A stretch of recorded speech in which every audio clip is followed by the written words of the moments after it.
अनिरुद्धाचार्य एक ऐसे कथावाचक जिनके रील्स या मीम्स आपकी नजरों से गुजरे ही होंगे। लोगों से बातचीत के दौरान कुछ भी कह देने की आदत के लिए जाने जाते हैं। जैसे शराब और गुटखा का सेवन करने वाले 2 कौड़ी के लोग होते हैं। एक वायरल वीडियो में अनिरुद्धाचार्य एक महिला से पूछते हैं कि शादी हो गई है। जवाब मिलता है हाँ। तो अनिरुद्धाचार्य का अगला सवाल होता है कितने पति हैं। स्त्री विरोधी कमेंट्स में भी बाबा का हाथ तंग नहीं है। उनके ऐसे कुछ बयान इस प्रकार हैं। सुंदर होना स्त्री का दोष है। बेटियां फिल्में देखने जाती हैं इसलिए उनके 35 टुकड़े होते हैं। स्त्रियों को लेटकर प्रणाम नहीं करना चाहिए।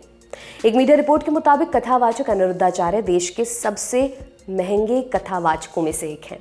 विवादों के बाबा अनिरुद्धाचार्य फिलहाल बिस्कुट पर दिए अपने बयान के कारण चर्चा में है।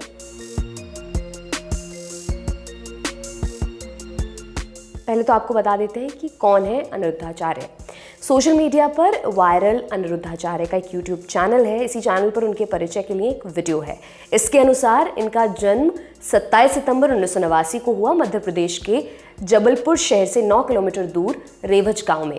उन्होंने वृंदावन में रहकर वेद पुराण और शास्त्रों का अध्ययन किया। यहीं पर उन्हें रामानुजाचार्य संप्रदाय से आने वाले संत गिरिराज शास्त्री से दीक्षा मिली। इसके बाद अनिरुद्धाचार्य ने अपनी जन्मस्थली पर ही पहली बार कथावाचन किया। इसके बाद देश के अलग अलग हिस्सों में उनका कथावाचन होने लगा। इसके बाद मई 2019 में वृंदावन में ही उन्होंने अपने आश्रम की नींव डाली। नाम दिया गया गौरी गोपाल आश्रम। काम बन गया। उनकी कथा सुनने हजारों लोगों की भीड़ पहुंचने लगी। सोशल मीडिया का सहारा मिला तो और पॉपुलर हो गए। कथा सुनने आए लोग अपनी निजी जिंदगी से जुड़ी समस्याओं को लेकर इन तक पहुंचने लगे। लोगों से बातचीत और उनको सुझाए गए समाधान के वीडियो वायरल होने लगे।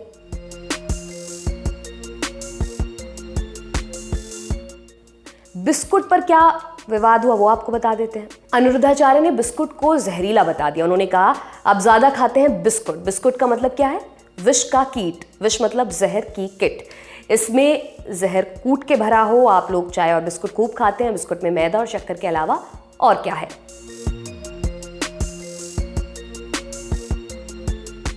ऐसी एक वीडियो वायरल हुई जिसमें अनिरुद्धाचार्य ने आईफोन, स्टीव जॉब्स और उनके एप्पल के आइकन से जुड़ा एक किस्सा सुनाया था। किस्से में किया गया दावा को ज्यादा बढ़ाया चढ़ाया गया, इसलिए वायरल हुआ। इसमें अनिरुद्धाचार्य कहते हैं, आप लोगों ने आईफोन का नाम तो सुना ही होगा।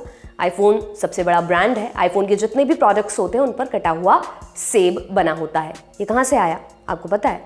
इसके बाद वो नीम करोली बाबा का जिक्र करते हुए बड़ा दावा कर देते हैं। कहते हैं हमारे यहाँ पर एक संत हुआ करते थे नीम करोली बाबा। उनके पास अमेरिका का एक शिष्य स्टीव जॉब्स वो आए और उन्होंने कहा कि गुरुजी हम एक फैक्ट्री डालना चाहते हैं।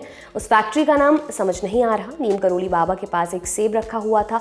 उन्होंने सेब खाया और उसे शिष्य को पकड़ा दिया और कहा ये रहा तुम्हारी फैक्ट्री का नाम। बस एप्पल इतना बड़ा ब्रांड बन गया। इस बयान के लिए सोशल मीडिया यूजर्स ने उनको घेर लिया। उनके दावे पर सवाल उठाए गए।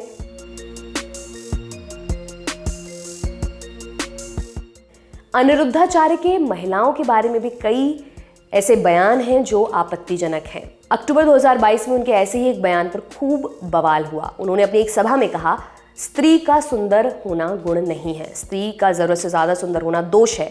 माता सीता का हरण क्यों हुआ? क्योंकि वो जरूरत से ज्यादा सुंदर थीं। द्रौपदी की भरी सभा में साड़ी क्यों खींची गई? क्योंकि द्रौपदी भी जरूरत से ज्यादा सुंदर थीं।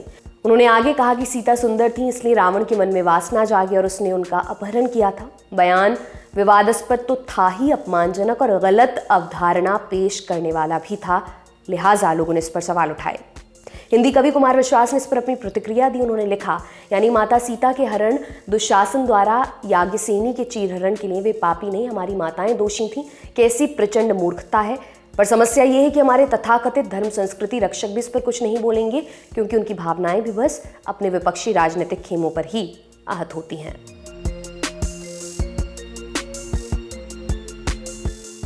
दिसंबर 2022 में जयपुर में आयोजित एक भागवत कथा समारोह में अनिरुद्धाचार्य ने लड़कियों को लेकर आपत्तिजनक बयान दिया था। कहा था कि लड़कियां पढ़ाई लिखाई करने के बाद सिनेमाघरों में फिल्म देखने चली जाती हैं, इसलिए उनके टुकड़े कर दिए जाते हैं।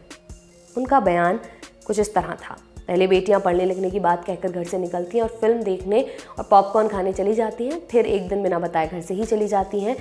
उसके बाद उनके 35 टुकड़े हो जाते हैं। अब यदि बेटियों को 35 टुकड़े होने से बचाना है तो उन्हें संस्कारवान बनाओ।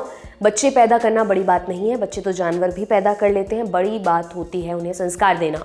इसमें गलती माता पिता की भी है जो बच्चों को संस्कारित नहीं करते, इसलिए बेटियों को पढ़ाने लिखाने के साथ संस्कारी भी बनाएं ताकि समाज में कुरीतियों का अंत किया जा सके, नहीं तो ऐसे खौफनाक दृश्य देखने को मिलते रहेंगे।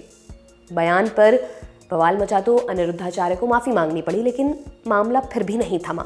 स्थानीय हिंदू संगठनों ने प्रदर्शन किया, उनका पुतला भी फूंका। राष्ट्रीय महिला आयोग ने कुमार विश्वास के ट्वीट का संज्ञान लिया और डीजीपी को पत्र लिखकर इस मामले में मुकदमा दर्ज कराने की मांग की। इसके बाद धर्म का अपमान करने और स्त्री का अनादर करने के लिए अनिरुद्धाचार्य के खिलाफ मुकदमा दर्ज किया गया।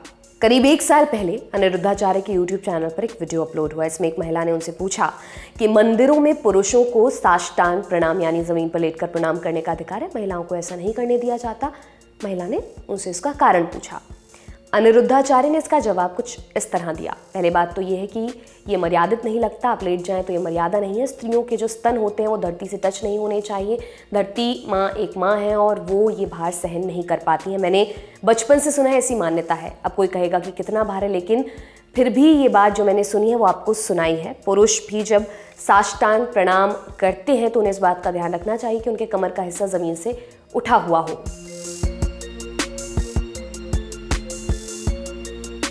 हाल ही में इनका एक और वीडियो वायरल हुआ था। इसमें एक महिला उनसे शिकायत करती हैं कि उनके चैनल पर आपत्तिजनक थंबनेल के साथ उनका एक वीडियो अपलोड किया गया है। दरअसल महिला इससे पहले भी अनिरुद्धाचार्य की सभा में आई थी। इस दौरान उनका एक वीडियो रिकॉर्ड किया गया जो अनिरुद्धाचार्य हमेशा करते हैं। इसके बाद उनके चैनल पर इस थंबनेल के साथ डाला गया महिला पर आया जिंदा भूत। पहले तो कथावाचक अनिरुद्धाचार्य ने इस बात को मानने से इनकार कर दिया, फिर महिला ने उनको अपने मोबाइल में इस बात का सबूत दिखाया। इसके बाद उन्होंने कहा कि वो इस मामले को देखेंगे। हालांकि उसके बाद उन्होंने महिला से बहस भी की।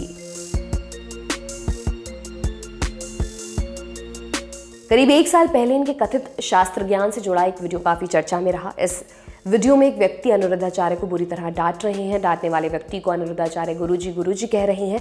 चर्चा इस बात पर चल रही थी कि भागवत गीता में राधा का नाम है या नहीं। इस पर वो कहते हैं, लोग कहते हैं भागवत गीता में राधा का नाम नहीं है, जो भी कहता है गलत कहता है, लिखा हुआ है, मैं आपको श्लोक दिखा रहा हूँ।